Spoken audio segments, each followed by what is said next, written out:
तर बघा आज आपण नीट ह्या एक्झामिनेशन बद्दल डिस्कस करणार आहोत। नीट एक्झाम का असते, कोण कंडक्ट करते, कशा प्रकारे आपण याच्यापर्यंत पोहोचू शकतो आणि का गरजेचं आहे नीट एक्झाम पार करण्यासाठी, ह्या सगळ्या गोष्टी आपण पाहणार आहोत।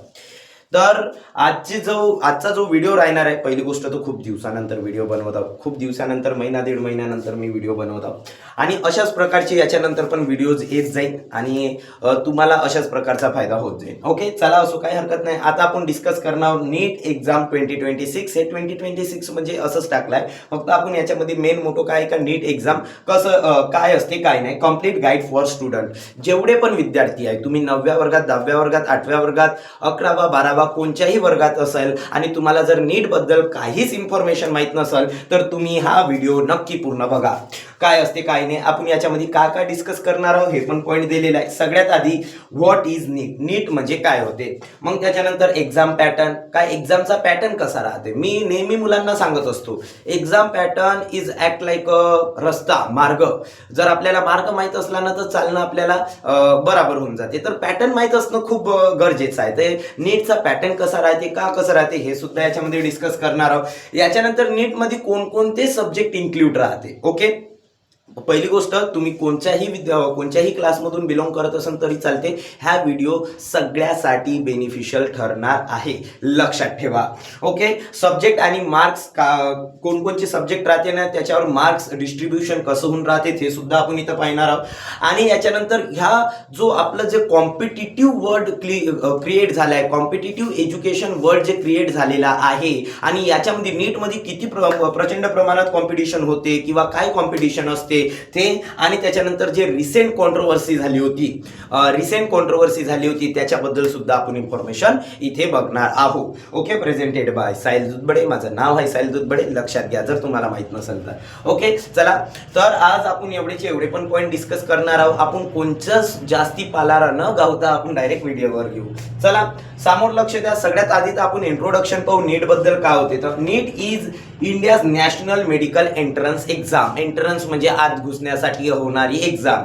ओके, मेडिकल सेक्टर मध्ये जर जायचं असेल तर नीट हे परीक्षा देणं गरजेचं आहे। ओके, देन काय student gives need to get admission in medical courses. Okay, जर तुम्हाला कोणता पण मेडिकल कोर्स करायचा असेल, most of the medical courses साठी नीट रिक्वायर्ड असते। ओके, किंवा सीईटी बायो मध्ये केली तरी सुद्धा त्याच्यानं चालून जाते। बट जर तुम्हाला हायर ऍडव्हान्स लेवलचं जर काही पाहिजे नसेल, जर तुम्हाला चांगलं डॉक्टर वगैरे बनायचं असेल तर नीट मॅन्डेटरी आहे, नीट देणं गरजेचं आहे। Student gives need to get admission in the medical courses. It is the one of the most competitive exam in India. लक्ष द्या, हे जे एक्झाम आहे कोणची, नीट हे सगळ्यात जास्त कॉम्पिटिटिव्ह एक्झाम आहे इंडियामध्ये होत असणारी सगळ्यात जास्त कॉम्पिटिटिव्ह एक्झाम, सगळ्यात मोठी आणि सगळ्यात इम्पॉर्टंट असणारी कॉम्पिटिटिव्ह एक्झाम कोणची आहे, नीट आहे। कोण आहे, नीट आहे। कोणची आहे, सॉरी नीट आहे। थोडी फंबलिंग होणार आहे, थोडं कॉम्प्रोमाइज करून घ्यायचा, कारण की खूप दिवसानंतर व्हिडिओ बनवत आहोत, त्याच्यानं थोडा प्रॉब्लेम होऊ शकते।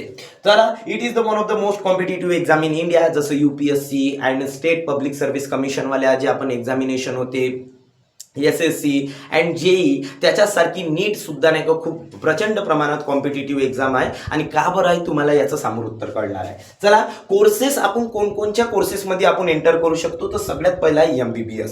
कोणचा आहे, MBBS। तर MBBS हे डॉक्टरची उपाधी असते, याच्यामध्ये आपण सगळ्यात मोठा डॉक्टर आपण याच्यामध्ये बनत असतो। BDS आहे अँड देन BAMS आहे, BHMS आहे आणि अदर मेडिकल कोर्सेसमध्ये सुद्धा आपण काय नीटच्या थ्रू आपण जाऊ शकतो। तर मेडिकल सेक्टर असं आहे की त्याच्यामध्ये कधीच रिसेशन नाही होऊ शकत। If you want to 100% placement, तर एकच गोष्ट आहे आणि एकच सेक्टर आहे का ज्याच्यामध्ये नाही का आपण 100% जॉब प्लेसमेंट किंवा 100% जॉब गॅरंटी भेटू शकते, विच इज मेडिकल सेक्टर शिवाय आपल्याला कुठंच आपल्याला म्हणजे 100% हे भेटणार नाही, जॉब सिक्युरिटी मिळणार नाही। चला, व्हॉट इज नीट बघा।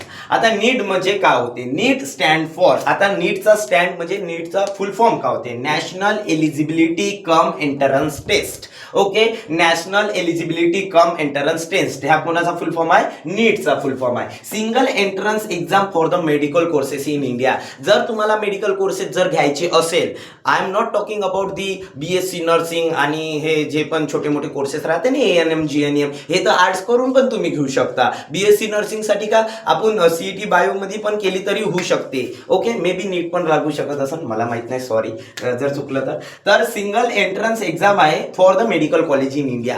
जर आपल्याला मेडिकल कॉलेजला जर ऍडमिशन करायची असेल, मेडिकल कॉलेजला जर ऍडमिशन करायची असेल तर नीट मॅन्डेटरी आहे, नीट देणं खूप गरजेचं आहे. बघा, आपण ग्रामीण क्षेत्रातले मुलं, आपल्याला सगळ्याला आपल्याला आलंच पाहिजे की कशा प्रकारे कोणची एक्झाम काय असते, कोणत्या प्रकारच्या एक्झामिनेशन कशा प्रकारे होते आणि का नाही. आज ग्रामीण विभागामधल्या मुलांमध्ये तर पोटेन्शियल खूप आहे, खूप प्रचंड प्रमाणात पोटेन्शियल असते. बट नाही का, त्यांचे जे पोटेन्शियल आहे हे टीचर लोक त्यांचे तेवढं म्हणजे ते पोटेन्शियल ओपन करत नाही. दॅट्स वाय नाही का ग्रामीण इंडियामधले जे ग्रामीण भागामधले जे पण पोरं आहेत ते नाही का प्रॉब्लेम फेस करते while doing this exam preparation. Okay, हे एक्झामची प्रिपरेशन करताना नाही का खूप प्रचंड प्रमाणात त्यांना प्रॉब्लेम फेस करणं पडते. पण काळजी नको करा, मी आलो आता. Okay, conducted once every year. Okay, एका वर्षातून एकदा नाही का हे जे एक्झाम आहे ते होत असते. कोणची? नीट. ओके, नीट एका वर्षामधून एकदा होत असते. आता याचा उद्देश काय, पर्पज कोणता आहे? To select the student for medical education. Okay, तर मेडिकल एज्युकेशनसाठी मुलं सिलेक्ट करण्याचा याचा उद्देश असतो. ओके, खूप चांगली नीट हे एक्झामिनेशन आहे आणि खूप चांगल्या प्रमाणात चांगल्या प्रकारे होत असते. देन कंडक्टिंग ऑथॉरिटी कोण कंडक्ट करते? बघा, conduct by National Testing Agency NTA. NTA एक एजन्सी आहे जे नाही का एक म्हणजे ग्रुप ऑफ टीचर किंवा group of highly qualified medical सेक्टरवाले जेवढे पण पीपल राहते त्यांची एक कमिटी असते. अँड देन एक कमिटी आहे ना थेवाले का करते का हे जे सगळीची सगळी जे आहे पेपर वगैरे सेट करण्याचं काम करते. अँड देन नाही का थेवालेच एक्झामिनेशन कंडक्ट करत असते. चला, तर कंडक्ट कोण करते समजलं काय आहे? National Testing agency. कोण? नॅशनल टेस्टिंग एजन्सी कंडक्ट करते. शॉर्टली तुम्ही एनटीए पण लक्षात ठेवू शकता. एक्झाम मोड कसा आहे? एक्झाम कसा आहे ते कॉम्प्युटर बेस होते का ऑफलाईन मोड होते? तर ऑफलाईन आहे. पेन अँड पेपरच्या साहाय्याने नाही का आपण याला काय करू शकतो, म्हणजे हा पेपर जो आहे कॉम्प्युटराइज नाही राहत, फक्त आपण याला का एक शीट भेटते आणि त्याच्यावर प्रश्न उत्तर आपण पेन आणि याच्या साहाय्याने करतो. OMR sheet base. ओके, ते गोल गोल जे रंगवाचे राहते ना स्कॉलरशिपच्या नवोदयाच्या पुस्तकामध्ये पेपरमध्ये तुम्ही जे केले आहे तशा प्रकारचे गोल गोल रंगवता येते इथं. मग फ्रिक्वेन्सी काय? वन्स इन अ इयर, प्रत्येक वर्षी एका वर्षी होत असते. पण 2026च्या वर्षी 2 डाव एक्झाम होणार आहे. ओके, ते का बरं होणार आहे मी नंतर सांगेन. ते कंडक्टिंग ऑथॉरिटी आहे. कंडक्टिंग ऑथॉरिटी कोण करते? नॅशनल टेस्टिंग एजन्सी आहे. एक्झाम मोड कसा आहे? ऑफलाईन असते. पेन आणि पेपरचा यूज करतो. OMR शीट असते. काय असते याच्यामध्ये? OMR sheets. ओके, जे गोल गोल करायचे राहते ते वाले. आणि फ्रिक्वेन्सी काय? Once in a year. Okay, एका वर्षातून एकदा हे होत असते. अँड देन नेक्स्ट काम ते subject in a NEET. One of the important आपण याच्यामध्ये टॉपिक आता डिस्कस करणार आहोत, विच इज नीटचे सब्जेक्ट. नीटचे सब्जेक्ट कोणते आहे? मेन सब्जेक्ट आहे फिजिक्स, केमिस्ट्री, बायो. कोणकोणचे आहे? Physics, chemistry, bio. आता जे 8वी 9वी 10वी 7वी मध्ये जे पण मुलं असन आणि ते जे व्हिडिओ पाहत असन तर तुम्ही जे सायन्स शिकत आहात ना 7वी 8वी 9वी 10वी, हे खूप इम्पॉर्टंट आहे. हे बेसिक आहे. याचंच इव्हॉल्व व्हर्जन आपल्याला 10वी 12वी मध्ये शिकायचं आहे. म्हणून आता जे सायन्स शिकत आहे ना ते खूप चांगलं शिका, खूप डीप मध्ये शिका. पेपरसाठी अभ्यास नको करा, समजून घेण्यासाठी आणि समोरच्या भविष्यासाठी अभ्यास करा. फाउंडेशन आहे तर फाउंडेशन बेस सारखं करा. Foundation must be strong. Okay, असं आपल्याला माहित असायला पाहिजे. मेन सब्जेक्ट कोणकोणचे आहे? फिजिक्स आहे, दुसरा केमिस्ट्री आहे, तिसरा कोणता आहे? बायो आहे. Okay, physics, chemistry and biology. Okay, बायोमध्ये सुद्धा बॉटनी आणि झूलॉजी येते. बॉटनीमध्ये झाडांबद्दल इन्फॉर्मेशन राहते आणि झू मध्ये कशा राहते? ॲनिमल्स बद्दल इन्फॉर्मेशन राहते.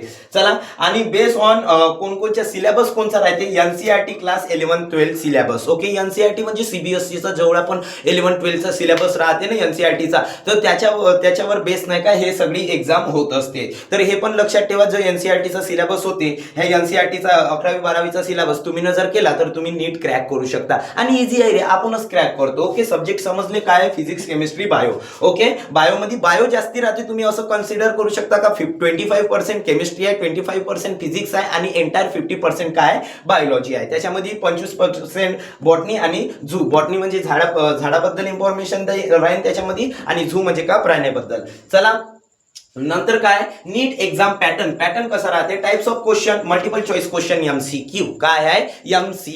MCQ क्वेश्चन याच्यामध्ये विचारल्या जाते. MCQ कशा प्रकारे म्हणजे 4 पैकी 1 टिक करायचं बस MCQ. मग काय? टोटल क्वेश्चन 180 राहते. एंटायर पेपर मध्ये किती? 180 क्वेश्चन्स राहते. किती? 180. समजलं? मग त्याच्यानंतर ड्युरेशन 3 घंटे. मी कुठंतरी वाचलो तर 3 घंटे 20 मिनिटाचा काहीतरी पेपर राहते, पण तुम्ही 3 घंटेच करून चाला. ओके, एक्झाम मोड कसा राहते? एक्झाम मोड नाही का का ऑफलाईन राहते, हे डबल रिपीट झालं. चला, types of question multiple choice राहते. टोटल क्वेश्चन किती राहते 180 आणि ड्युरेशन किती राहते 3 घंट्याचं. आणखी काही इन्फॉर्मेशन दिली असं समोर. तर मार्क डिस्ट्रीब्युशन बघा की काय आहे ते. ओके, सब्जेक्ट कोणते आहे, फिजिक्स मध्ये फिजिक्स राहते 45 क्वेश्चन 180 मार्क. म्हणजे एका क्वेश्चनवर किती मार्क 4 मार्क. किती मार्क 4 मार्क. समजलं तुम्हाला. तर फिजिक्स मध्ये क्वेश्चन राहते 45 180 मार्काचा. फिजिक्स राहील 180 मार्काचा. का राहील 45 क्वेश्चन केमिस्ट्रीचे आणि टोटल मार्क किती झाले 180 आणि 90 मार्क झाले बायोलॉजीचे. म्हणजे 360 मार्क कोणाचे झाले बायोचे. आणि एंटायर पेपर राहते 720 मार्काचा. किती मार्काचा 720 मार्काचा. समजलं. फिजिक्स राहते फिजिक्सचे 45 क्वेश्चन. किती 45 क्वेश्चन. मार्क किती राहते त्याचे 180. Chemistry 45 question. मार्क किती आले त्याचे 180. Biology 90 question. मार्क्स किती आले 360. बायोलॉजी म्हणजे का ते स्टडी ऑफ लाईफ. तर लाईफ बद्दल अरे डॉक्टर बनायचं आहे तर आपल्याला आपल्या शरीराबद्दल जीवाबद्दल तर माहित असायला पाहिजे ना. दॅट्स वाय नाही का बायो किती 90 मार्काचा दिलेला आहे इथं. ओके, चला आशा करतो तुम्हाला हे पण स्लाइड समजली असन. अँड देन आपल्याला काय दिलं आहे मार्किंग स्कीम किती आहे. आता हे खूप इम्पॉर्टंट आहे, हे समजून घ्या काय म्हटलंय. करेक्ट आन्सर एक जर करेक्ट आन्सर राहिला तर पॉझिटिव्ह 4 मार्क भेटते तुम्हाला. 4 मार्क भेटते. समजलं. ओके, प्रत्येक क्वेश्चन 4 मार्काचा राहते. आपल्याला 180 क्वेश्चन सॉल्व्ह करायचे. किती 180 क्वेश्चन सॉल्व्ह करायचे. 4 ने मल्टिप्लाय करा 720 उत्तर येते त्याचं. आता जर समजा तुम्ही ना मल्टिपल चॉईस क्वेश्चन आहे तर लहानपणी वाणी नाही का जय माता दी करून टाकला आणि त्याच्यानंतर टिक केलं असं चालणार नाही. याच्यामध्ये जर तुमचं जर उत्तर चुकीचं निघलं तर निगेटिव्ह मार्क तुम्हाला 1 भेटल.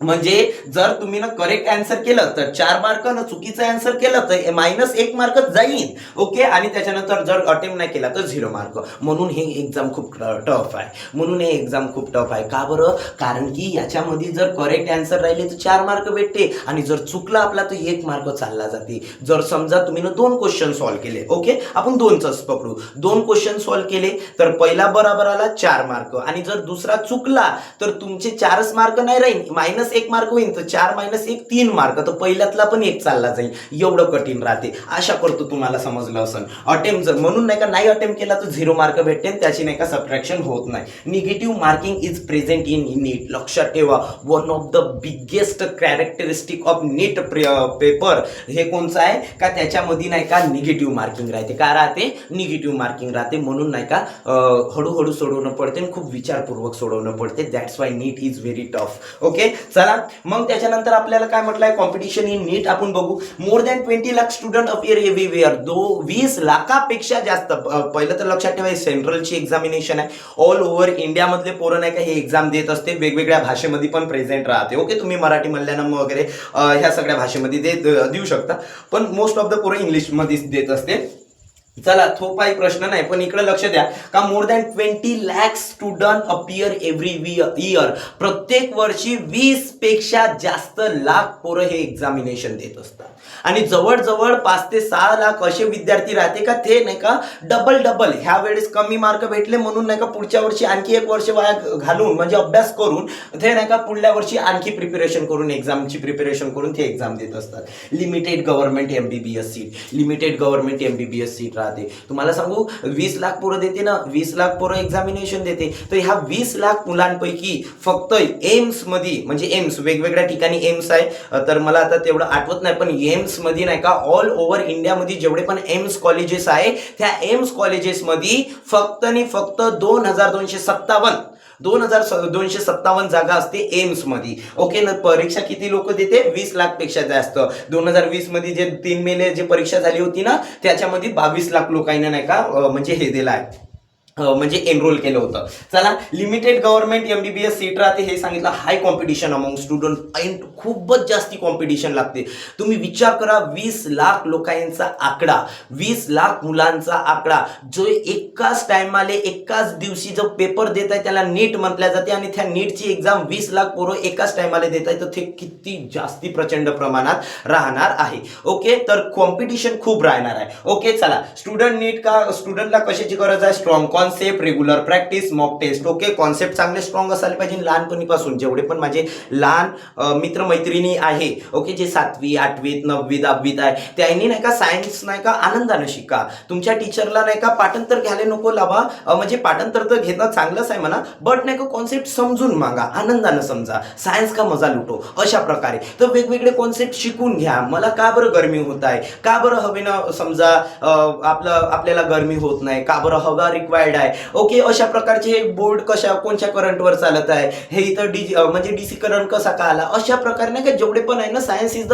रिझन. तर सायन्स नाही का आनंदानं समजून घ्या, खूप इम्पॉर्टंट आहे. कारण की स्ट्रॉंग कॉन्सेप्ट असणं गरजेचं आहे. रेग्युलर प्रॅक्टिस करा. जेवढे पण नीट वगैरेची प्रिपरेशन करते त्यांना रेग्युलर प्रॅक्टिस करणं गरजेचे आहे. मॉक टेस्ट होते. मॉक टेस्ट म्हणजे काय होते की म्हणजे जे प्रॅक्टिस एक्झाम राहते ना, थेवाली करून पाहायचं तुमचं, म्हणजे तुम्हाला आणखी प्रॅक्टिस होते आणि तुम्ही चांगल्या प्रकारे सॉल्व्ह करू शकता. And time management is one of the most important thing. Okay, 3 घंट्यामध्ये 720 mark सोडवायचे आहे. आणि लक्षात ठेवा, चुकलं तर 1 मार्क मायनस आहे, म्हणून चुकलंही नाही पाहिजे. तर खूप इम्पॉर्टंट आहे. Negative marking is present in NEET. आणि लक्षात हे पण सुद्धा बॅक ऑफ द माइंड मध्ये लक्षात ठेवा का निगेटिव्ह मार्किंग राहते म्हणून. ओके, चला मग याच्यानंतर प्रिपरेशन टिप्स आहे. Study NCERT thoroughly. Okay, study NCERT पूर्णतः नाही का तुम्ही स्टडी करून घ्या. And then practice MCQ daily practice करा. काय डेली प्रॅक्टिस करा. आणि मग त्याच्यानंतर सॉल्व प्रिव्हियस इयर पेपर. तर नाही का प्रिव्हियस इयर पेपर सॉल्व करून पहा. Give mock test regularly. Mock test जेवढ्या पण आहे तेवढ्या नाही का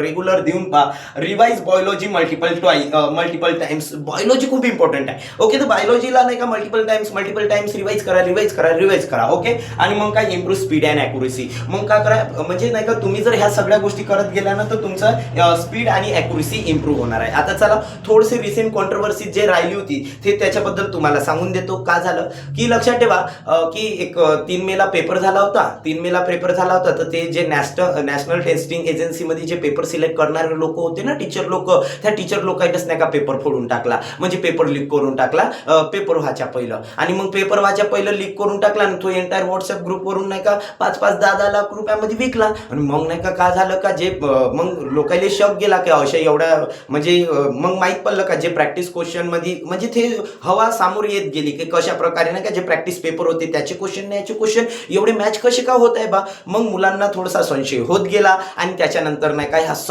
सगळा जेवढा पण कांड झाला तो सगळा उघडकीत आलेला आहे. आणि मोस्ट ऑफ द सेक्शन लोकांना माहित असेल काय झालं आहे. तर महाराष्ट्रामध्ये जे मोठे गावकर का काहीतरी नाव होतं समथिंग, जे रेणुका करिअर कॉर्नर सेंटर असं काहीतरी, रेणुका करिअर सेंटर म्हणून जे कोचिंग आहे नाशिकमध्ये खूप मोठी आहे. जवळजवळ 40,000 स्टुडंट त्याच्यामध्ये शिकते. तर त्यांचा सुद्धा नाही का खूप मोठा हात होता याच्यामध्ये. आणि खूप दुर्दैवी घटना घडलेली आहे. आणि त्याच्यानंतर जे जवळजवळ 3 विद्यार्थी जेवढे पण होते त्यांनी म्हणजे सुसाईड केलेलं आहे. खूप दुःखदायक घटना आहे. असं व्हायला नाही पाहिजे नव्हतं, बट का करता, झालं ते झालं. पण तुम्हाला सांगतो की तुम्ही जास्ती टेन्शन घ्या नको. आता 3 मेला झाला होता, तर 21 तारखेला पुन्हा नाही का नीटचा पेपर आहे. जे पण अपकमिंग नीट एक्झाम देणार आहे त्यांच्यासाठी बेस्ट ऑफ लक. आणि तुम्हाला सगळ्यात चांगले मार्क भेटते. काही टेन्शन घ्यायचं नाही. बड्या इझी आनंदानं अभ्यास करा, सगळ्या गोष्टी बरोबर होते. ओके, नेहमी हसत राहा, खेळत राहा, सगळ्या गोष्टी बरोबर होते. कॉन्क्लुजन जर पाहिजे म्हटलं तर काय, NEET is gateway to the medical education in India. एक गेटवे आहे कशासाठी, एज्युकेशन, मेडिकल एज्युकेशन इन इंडियामध्ये होत आहे. त्याच्यासाठी it required dedication, consistency and hard work. Dedication गरजेचं आहे. अँड कन्सिस्टन्सी, ओके, सातत्य आणि हार्डवर्क सुद्धा, कठीण परिश्रम सुद्धा गरजेचा आहे. Strong preparation and regular practice are key to the success. Strong preparation आणि रेग्युलर प्रॅक्टिस करा. रेग्युलर प्रॅक्टिस करा आणि तुम्हाला तुमचं सक्सेस मिळून जाईल. कन्सिस्टन्सी इज द सिक्रेट, सातत्य is the secret of cracking NEET. Okay, cracking NEET साठी नाही का कन्सिस्टन्सी गरजेचा. पण टेन्शन घ्यायचं नाही. कमी भेटले तर भेटले, जास्ती भेटले तर भेटले, का फरक पडते, काही फरक नाही पडत रे. हे लोक असं नको का करिअर हे नाही झालं तर का होईन, सगळं बरोबर होते. ते सुसाईड करायचं नाही. नागपूरची एक मुलगी आजच पेपरला आलं, ते माहीत पडलं का तिचं पहिलं तर ऍक्सिडेंटल डेट डिक्लेअर केली होती, 20 तारखेला फाशी लावली तर. आणि मग त्याच्यानंतर माहीत पडलं होतं का आता तिच्या पुस्तकामध्ये एक लेटर भेटलं का Maugham dad I am sorry, आता मला काही सहन होत नाही, मी पंख्याला लटकलो. तर काही टेन्शन घ्यायचं नाही, आईवडिलाचे पैसे नाश करायचे नाही, जमलं तर करायचं नाही तर नाही करायचं, बस झालं.